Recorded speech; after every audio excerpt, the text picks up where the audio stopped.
Good afternoon, and welcome, and thank you very much indeed for agreeing to do this, because it's not something you like to do on a lovely afternoon like this, I'm sure.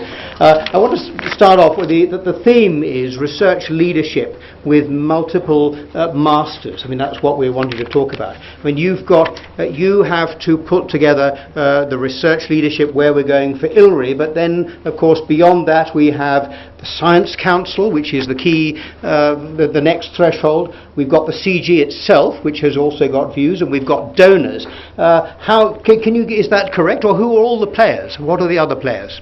Well, I think there are a number of other players. I mean, when we talk about what we're trying to do, we're actually trying to look at influencing how livestock development occurs for the benefit of the poor.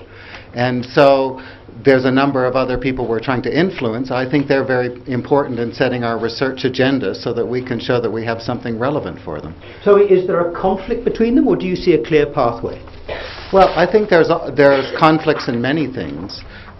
Different people have different demands, going right down to what they think research is, for example. And so there are many, many types of different demands on us, which are not always easy to reconcile. Well, the Science Council, for example, I have a little quote here from a group of donors that says the Science Council priorities for the CG 2005 to 2015 cannot be considered a successful attempt to identify a research agenda preventing the CG from contributing effectively to poverty reduction and sustainable development and meeting the medium-term goals. How do you react to that? Okay. I know you presumably already reacted to it.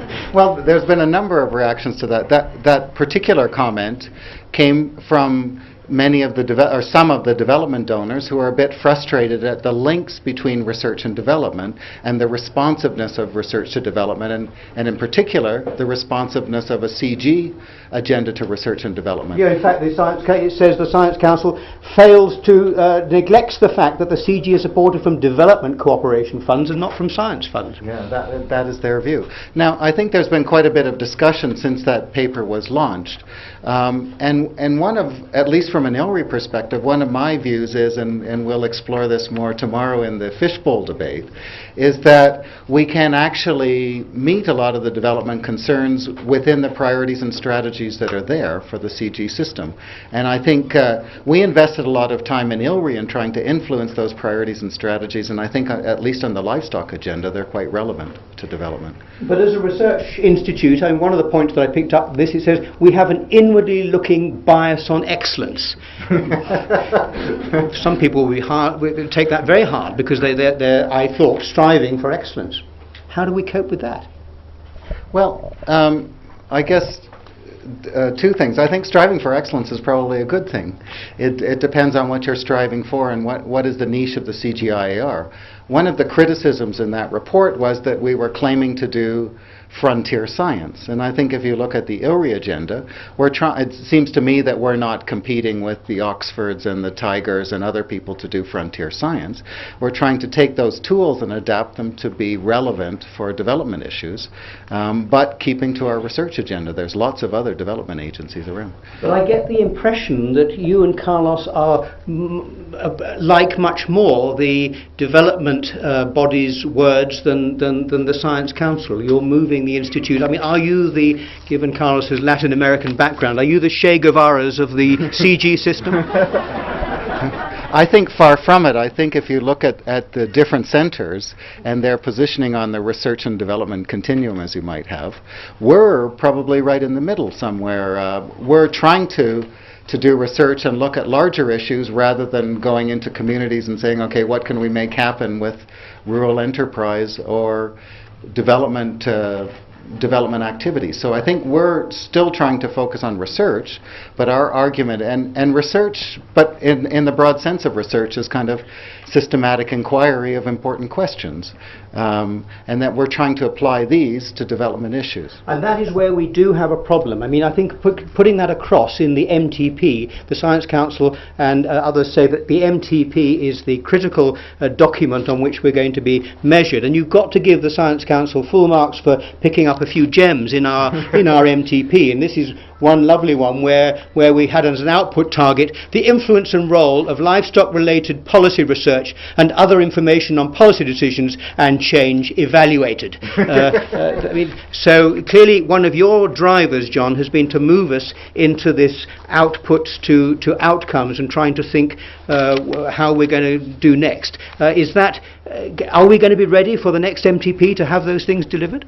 Yeah, this is an important question. How we're trying to position ourselves for the next MTP is in two ways, and I kind of described them yesterday morning. One is to build up our kind of logic so we don't get those kind of waffly outputs that you just described, that they're really built on what's feasible and achievable, but also its coherence with an outcome link. And on the other hand, then trying to look at an overall ILRI strategy, how do we position ourselves to provide a context for our different operating project and theme activities. Okay. International public goods. Is there a preoccupation with international public goods that is impeding our ability to have impact?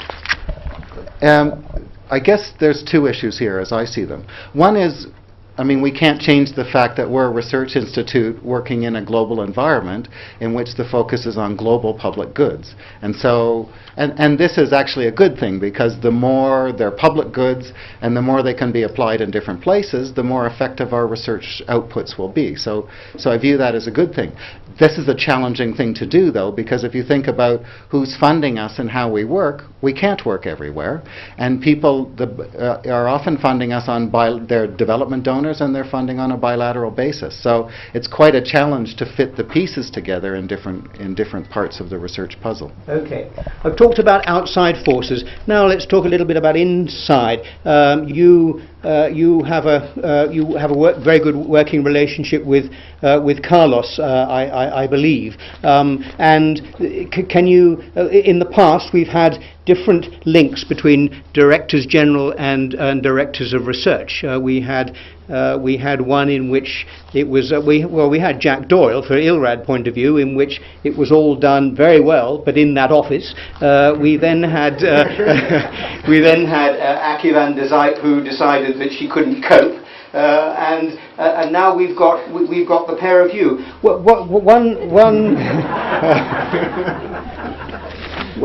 One thing that concerns me is that because you do seem to get on very well, and you both agree with each other and you both pat each other on the back, are we going to see you going on a crusade rather than being critical internally? Very nice question. I'm not the crusader type, you know me quite well. And Carlos, we're always instructing him to pick his battles, so I think he's losing the crusade perspective, if he ever had it.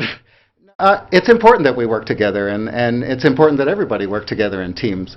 I guess one of my observations over the many years of watching my predecessors that you've described is that this teamwork is very important, and that we talk a lot. We don't always agree when we're in meetings, or either in private more than in public. But no, it's important that we work together as a team. We've tried to do that, I think. You have a lot of people reporting to you. How many do you have reporting to you? I think about 14, actually.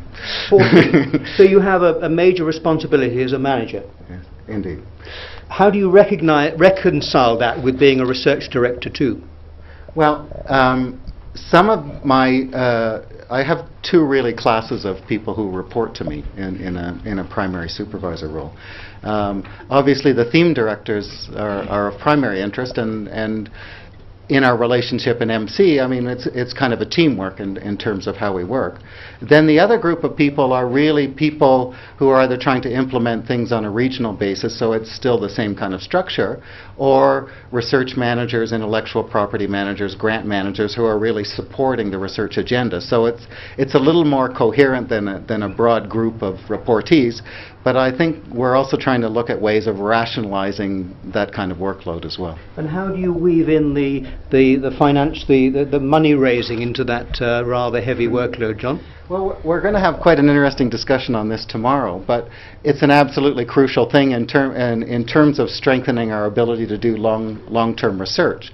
I think one of the roles of the research director is that I'm in a position where I can articulate to donors what our research agenda is and how it can meet their needs, which tends to be quite important in helping for core donations and in looking at opportunities and then sharing that information. I see that as my role, but not in writing proposals, etc. But what is your role in the quality of research that is being conducted here?